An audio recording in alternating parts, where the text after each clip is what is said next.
Par contre, je pense que la prochaine rencontre, ou avant la prochaine rencontre d'ailleurs, s'ils me demandent vraiment ce colloque, c'est moi qui leur poserai des questions.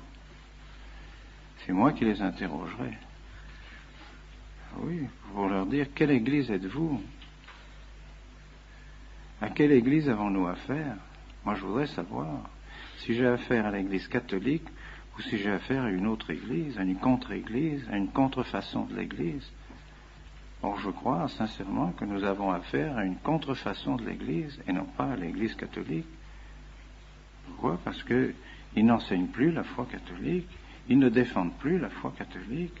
Non seulement ils n'enseignent plus la foi catholique, ils ne défendent plus la foi catholique, mais ils enseignent autre chose. Ils entraînent l'Église dans autre chose que l'Église catholique. Ce n'est plus l'Église catholique. Ils sont assis sur le siège de leurs prédécesseurs, tous ces cardinaux qui sont dans les congrégations et tous ces secrétaires qui sont dans les congrégations, ils sont là où à la secrétaire d'État, ils sont bien assis là où étaient leurs prédécesseurs, mais ils ne continuent pas leurs prédécesseurs. Ils n'ont plus la même foi, ni la même doctrine, ni la même, ni la même morale même que leurs prédécesseurs. Alors c'est pas possible. Et principalement, leur grande erreur, c'est l'œcuménisme. Et l'œcuménisme, ils enseignent un œcuménisme qui est contraire à la foi catholique.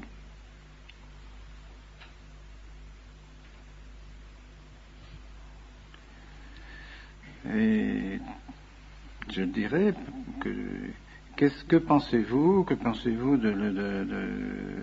des anathèmes du Concile de Trente?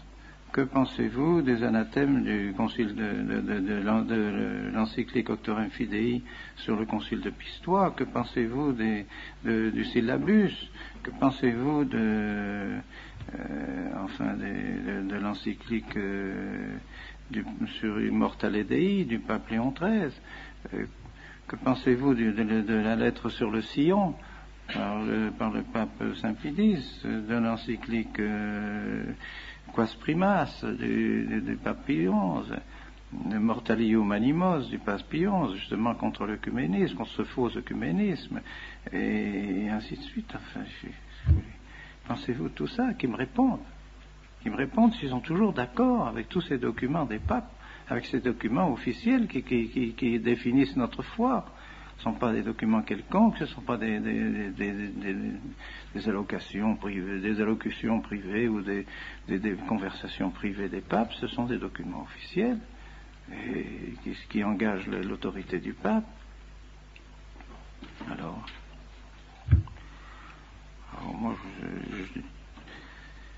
je pense qu'on peut et on doit même croire que l'Église est occupée, Elle est occupée par cette contre-Église que nous connaissons bien et que les papes connaissent parfaitement et que les papes ont condamné tout au long des siècles, depuis maintenant bientôt 4 siècles. L'Église ne cesse de condamner cette contre-Église qui est née avec le protestantisme surtout, qui s'est développée avec le protestantisme et qui est à l'origine de toutes les erreurs modernes, qui a détruit toute la philosophie et qui nous a entraînés dans toutes ces erreurs que nous connaissons, que les papes ont condamnées, libéralisme, socialisme, communisme, modernisme, sionisme, que sais-je, nous en mourrons, les papes ont tout fait pour condamner cela, et voilà que maintenant, ceux qui sont sur les sièges de ceux qui ont condamné ces choses-là, eh bien, sont maintenant d'accord, pratiquement, avec ce libéralisme et avec cet œcuménisme. Alors, on ne peut pas accepter ça. Et plus les choses s'éclairent, et plus nous nous apercevons que ce programme qui a été élaboré dans les loges maçonniques, tout ce programme a été élaboré, toutes ces erreurs ont été élaborées dans les loges maçonniques, eh bien, on s'aperçoit tout doucement, et avec des précisions de plus en plus grandes, qu'il y a tout simplement une loge maçonnique au Vatican. Et que maintenant, quand on se trouve devant un secrétaire de congrégation ou un cardinal qui se trouve assis dans le siège, à la place, dans le bureau, où se trouvaient de saints cardinaux, et des cardinaux qui avaient la foi, qui défendaient la foi de l'Église et qui étaient des hommes d'Église, ben on se trouve devant un franc-maçon. Alors, est-ce que c'est la même chose? Alors c'est bien, ils brandissent la même obéissance. Oui, autrefois, on nous disait d'obéir à la foi, on nous faisait faire le serment antimoderniste, on nous faisait faire les professions de foi, et tout ça. Maintenant, c'est ces gens-là, qu'est-ce qu'ils font? Quelle foi ils nous demandent de professer? C'est plus la même. Alors on brandit toujours obéissance, obéissance, obéissance. Ah oui, mais quand même. Obéissance à l'Église, oui. Obéissance à ce que l'Église a toujours commandé, oui. Obéissance à la foi de l'Église, oui. Mais obéissance à la franc-maçonnerie, non. Ben non. Ben, c'est ça, c'est actuellement. C'est sûr. Et dernièrement, donc, on m'a apporté des documents qui semblent tout à fait véridiques. Des documents qui montrent des correspondances entre Bugnini et le grand maître de la maçonnerie sur toute la réforme liturgique. Avec elle, le grand maître de la maçonnerie demande à Bugnini d'appliquer la réforme du fameux Rocca, les prêtres apostats, Rocca, qui, lui, avait prédit déjà tout ce qui devait se faire et avait déjà prévu tout ce qui devait se faire lorsque le Vatican serait occupé par la maçonnerie. Voilà ce qu'il faut faire. Et alors maintenant, le grand maître de la maçonnerie demande à Bugnini d'appliquer cela. Et le grand principe dit il faut arriver à la naturalisazione, comme il dit, naturalisazione dell'incarnazione. Donc désurnaturaliser l'incarnation. Donc on arrive au naturalisme. Il faut naturalisme.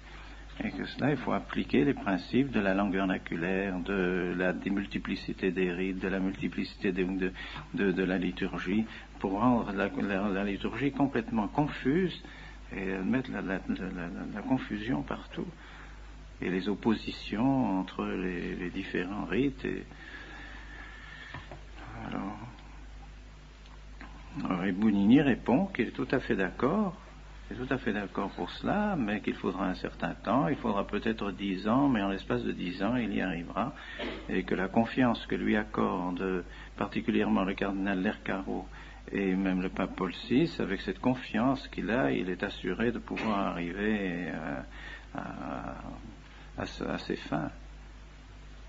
Et il nomme tous ceux avec lesquels il travaillera dans la curie romaine, tous ceux qui, eux aussi, ont des attaches à la maçonnerie, alors qu'il pourra travailler avec eux, mais il faudra en placer certains, il faudra les mettre dans certaines congrégations, afin de pouvoir mener le travail à bien. Il faut que toutes les congrégations soient plus ou moins infiltrées, noyautées par des membres de la maçonnerie, qu'il nomme un tel, un tel, un tel. Il faudra chasser celui-ci, parce que celui-là nous gêne, il est contre nous, alors il faudra le faire mettre dehors. Il faudra supprimer la congrégation des rites, mais c'est pas la congrégation des rites, c'est la congrégation des sacrements, et il a réussi à supprimer la congrégation des sacrements pour tout mettre sous la congrégation des rites, par conséquent tout mettre sous son autorité. Tout ça, il le dit dans les lettres au grand maître de la maçonnerie. Alors, qu'est-ce que vous voulez? Ah non, qu'on ne nous parle pas d'obéissance. On va bien obéir, bien sûr, nous sommes les plus obéissants à l'Église et à tout ce que l'Église a toujours enseigné, toujours voulu, mais pas à des hommes qui travaillent à la destruction de l'Église, à l'intérieur de l'Église. L'ennemi est à l'intérieur de l'Église. Le Papidis l'avait annoncé, la Salette l'avait annoncé, le Fatima l'a annoncé, tout est annoncé de manière publique. On sait que l'ennemi va s'introduire à l'intérieur de l'Église. Eh bien, il y est.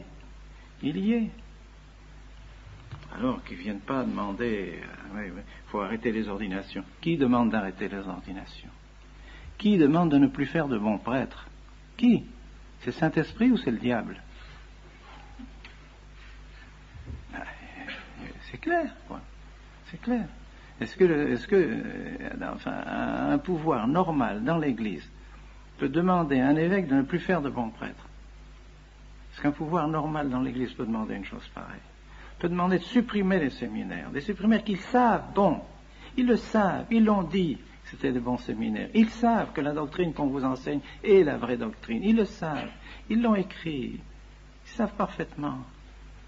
Ils l'ont écrit dans le rapport des visiteurs. Les visiteurs l'ont dit. Ils ont fait un excellent rapport en faveur du séminaire. C'est ce que le cardinal Garonne m'a dit à moi-même quand il m'a demandé de venir à Rome.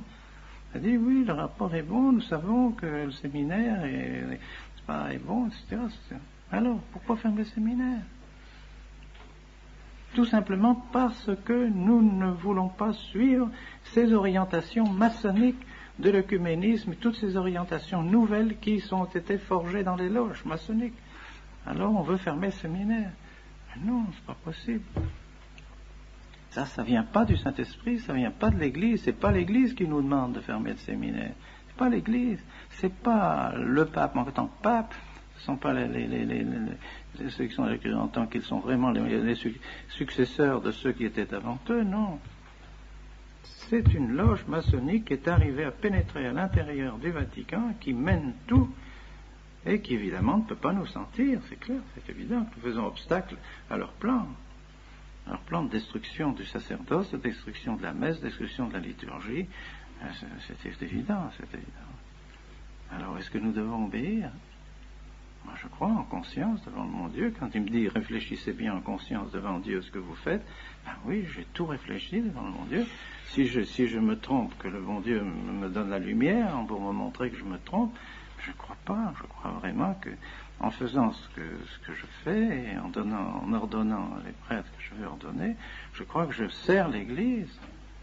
Je sers l'Église, je ne le ferai pas si j'avais seulement un instant la pensée que ça pouvait être contraire au bien de l'Église.